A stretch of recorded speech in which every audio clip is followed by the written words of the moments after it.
Hi everyone, I'm Diana Palm of DianaPalm.com. Thank you for joining me today. We're here to explore Haunted Cemetery in the Forgotten Woods.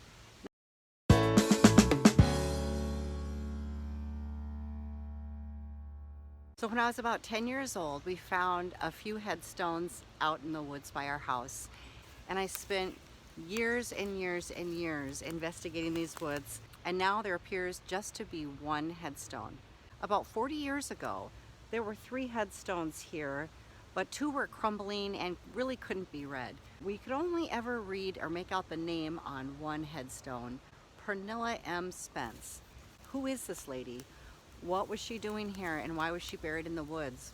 Were there other headstones or graves that were unmarked that we didn't know about? We spent a lot of time in our youth searching and hunting for the other people who potentially could be buried here. About 10 years ago, that somebody from town actually came out and marked this as a historic cemetery and found that there were over 75 other people buried here. This land was first owned by a poor farm. At that time, it was basically like an insane asylum, so a poor farm actually took care of a lot of different people.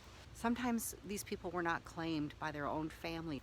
The registry shows some names, but not all names. Many have been validated to have come from here. One headstone still stands, and this is the lady that first introduced us and let us know about the cemetery here. Her headstone is the single surviving one. Who was she? And why did she have a headstone? And why was she buried amongst the insane from the poor farm if she didn't actually reside there? Yes, these woods are haunted.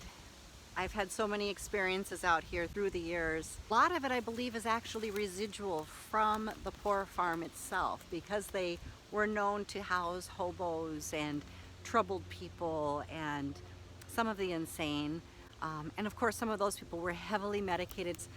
And so there is kind of a creepy-ish feeling when you're walking through these woods, although I grew up in these woods and I loved it. And I rode my horse here every day and hiked back here. But there is still a feeling of unrest.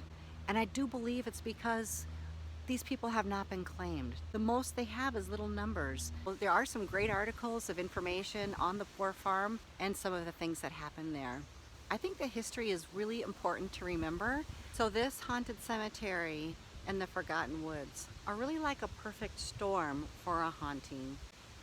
Because of the way that people were buried here, forgotten, not marked, and not recognized, and then life moved on without them. They're still kind of the forgotten people, along with this part of the woods. And I think it's really amazing when you find a place like this to give honor to them and respect to them.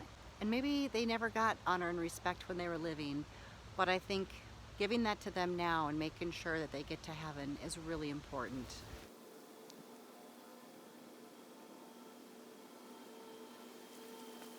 Thanks for joining me, everyone. Have a great day.